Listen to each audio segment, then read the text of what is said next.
NASCAR Camping World Series East points battle.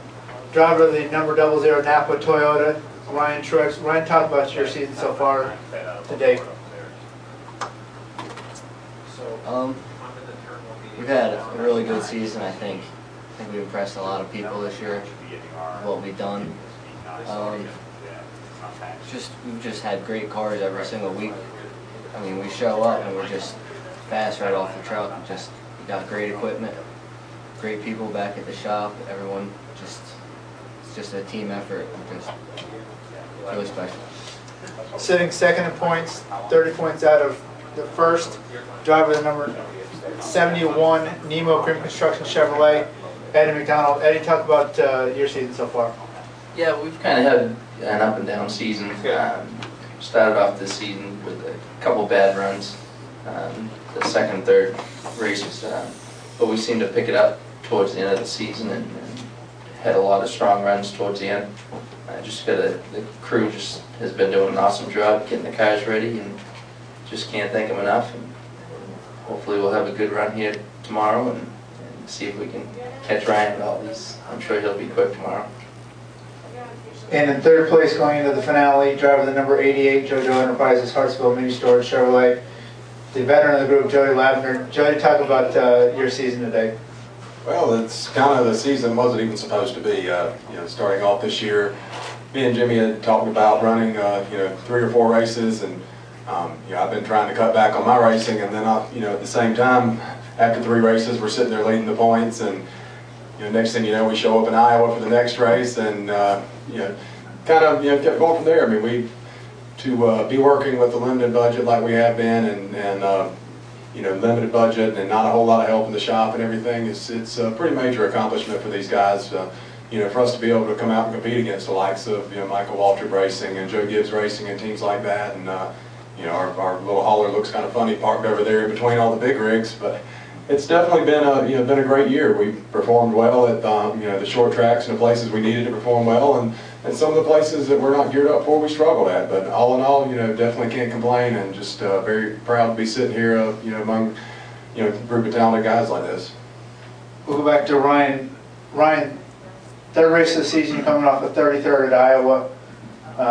I'm guessing the championship was the last thing you had in mind. Yet 7 races later, you're basically need to finish in front of Eddie to wrap this thing up. Can you talk about the transition from what you were looking at after Iowa to what you're looking at coming into Dover?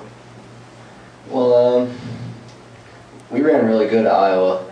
Just every week we just had bad luck the first 3 races. Just anything would go wrong. Anything that could go wrong would go wrong and just ruin our day. And we went to South Boston, everything just clicked. We just started running fast. Had no bad luck. All the luck turned our way. Just every week, you were fast. Eddie, obviously you have the New England roots for the old Busch North Series. Some of the old fan base is pulling for you, kind of the fan favorite in the series. Can you talk about running the series in the past and running it year in and year out, and sometimes a partial schedule, sometimes a full schedule, and then really committing to this year and being right in the championship hunt?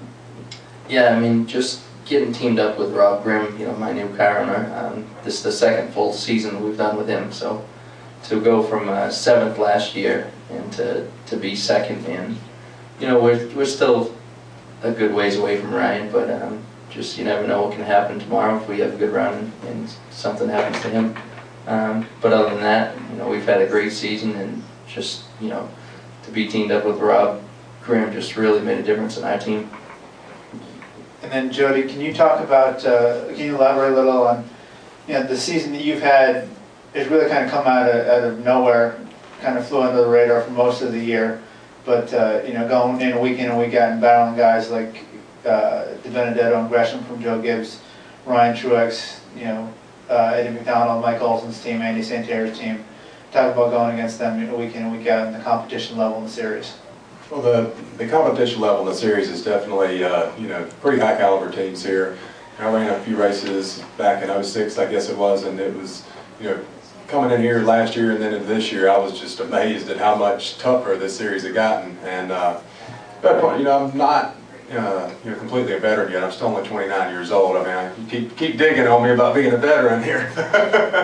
But no, I mean, this, you really have to be on top of your game. And luckily we made some improvements, in our program over the winter, and kind of got a little more up to date on some things, and it's really it's really improved, and we've just been trying to get the most out of what we have week in and week out, and we've had some good luck, and really wanted to get a win for those guys this year, and the way I run here, we probably don't have much of a chance, but to get Jimmy all the top fives this year, and let him be able to walk around with his head held high walking down pit road, that means a lot. Eddie, coming off the win at New Hampshire, is the mindset going in tomorrow that, let's try to win, and whatever Ryan does, he does? Or how do you approach tomorrow's race? Yeah, we're just, we're going to do the same thing we try to do every week, and just run the best that we can. I'd really love to win here. This place is just an unbelievable racetrack to come to, and it's always been one of my favorites. Always seem to have something go wrong towards the end of the race every time we come here, but just hopefully everything will go right tomorrow. We've brought a new car here, so we'll see what we can end up with and try and go for the win. And then Ryan, can you talk about your mindset entering tomorrow's race? Points racing, holding the lead, or you go for the win and whatever happens, happens? It's tough. We're just gonna go, just keep Eddie in our sights. We can't let him go out and win the race and us run in 10th, but we can't go out taking chances on wrecking, going for the lead. We just gotta go out there and just go as hard as we can, but gotta be safe and gotta worry about our car and keep our car in one piece so we can finish out the race.